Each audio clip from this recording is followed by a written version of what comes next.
All right, today we're going to be taking a look at this drywall sander, which was sent to me at no charge for this review.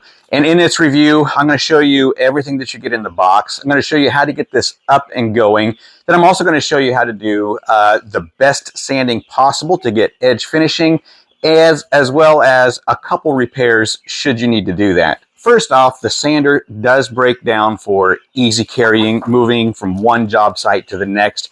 Everything that we have out here on the table will fit into this storage bag, and it does have two large handles on it to make it a really nice carrying bag. With the sander, you also do get a vacuum hose, a vacuum bag, and extension so that you can reach to a ceiling depending on how tall your ceiling is. And then you've also got your hose connectors so that you can connect your hose to your vacuum bag. You do get a dust mask, a couple of grinding pads and sanding pads. You actually do get 10. You get some safety glasses, some earplugs, a couple of tools, a spring, and then you also get a couple of brushes. Now, when I see brushes come in the packaging, it tells me one thing. The supplier knows that it goes bad, so they will need replaced eventually. And I'm going to show you how to do that. So the first thing that we want to do is get this up and going. Then we're going to look at how to get the best possible sand up on the edge. And then we're also going to show you how to change the brushes and then a gasket up underneath the disc pad. So the first thing that we're going to do is get this upright and looking like a sander. You have a lock right here in the center, and that is all you need to do with that. The next thing that you're going to need to do is take your extension handle, and this comes just like this. I want you to notice on the extension handle that you do have a max extension. We're going to put our extension tube all the way into the handle of the sander, and then we're going to lock that into place. We're going to go ahead next and attach our vacuum bag. So what you get are a couple of attachments and then a center connector hose, which is rubber.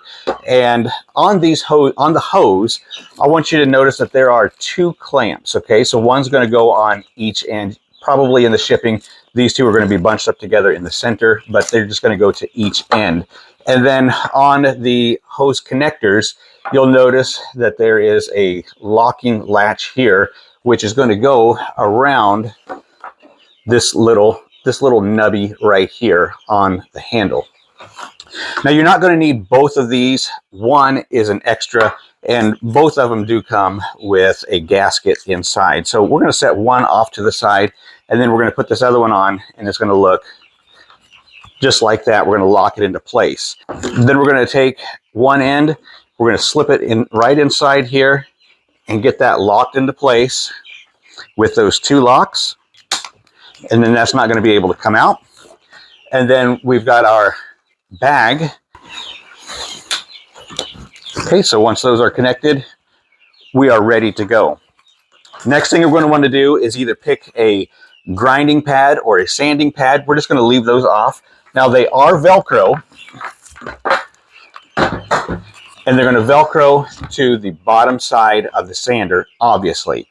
Now, on the sander, if you do want to get a clean edge, this comes off by simply sliding down like that to make a clean edge for sanding, or you can have it up as a bumper. We'll just leave it off for the time being while we finish the rest of this video. Now, on the sanding head, you do have a power button here, and this power button is really nice. It's for an LED light. Let me show you what that looks like. Now, when we squeeze the trigger right up here on the handle to engage the sanding head, we're going to get an LED light on.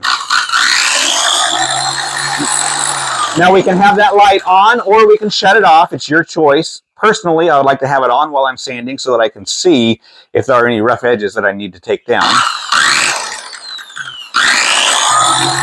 So you can have it off or you can have it on. The dust catcher, you can either set this on the floor near where you are sanding, or you can just throw it over your shoulder and use it that way. Now, one thing that I will say is that this has really got a lot of weight.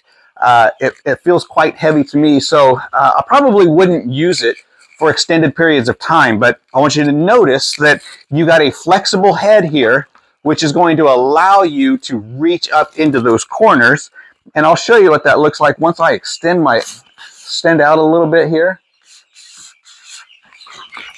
I'll show you how high we can get.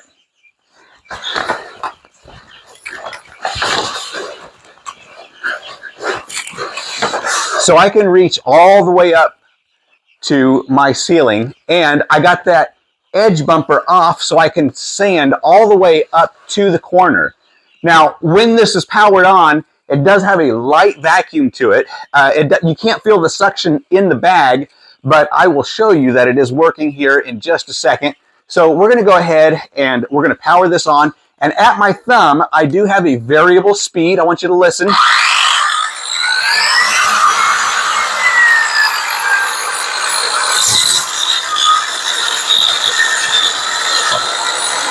Now I realize that I do not have sandpaper on here at the moment. I wanted to show you the vacuum. So with the vacuum bag off, I want you to notice the suction of the vacuum. So it's going to suck up through the hose, and then it's going to be blowing out as if it's blowing into the bag. So we're not going to get the vacuum suction here. The vacuum suction is at the head, and so it's going to be blowing out here. I want you to notice the velocity that we get.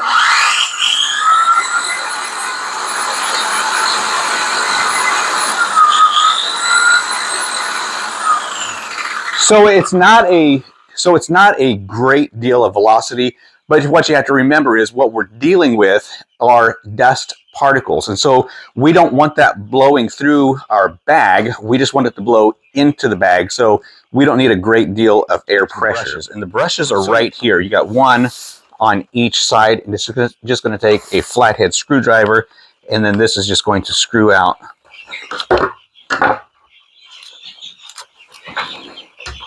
And so those brushes are just going to fit right in there, just like that.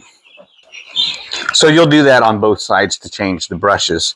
Now, if you needed to change a gasket up underneath the head,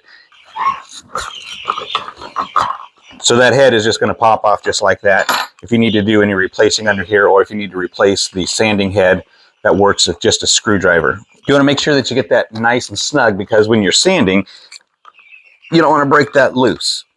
All right, the next thing that we're going to do is we're going to fold this up, show you how to fold it up, and get it to fit back into the storage bag. So we're just going to unlock it in the center of the handle, and then we're just going to fold it over. And this comes packaged just like this. So you're going to have to remove the strap, make sure that you save it so that you can be sure and get it bundled up correctly.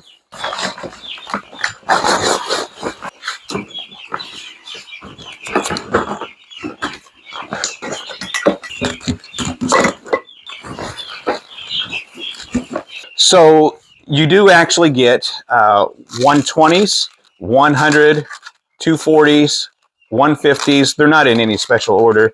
180, 120. So you get a couple of each.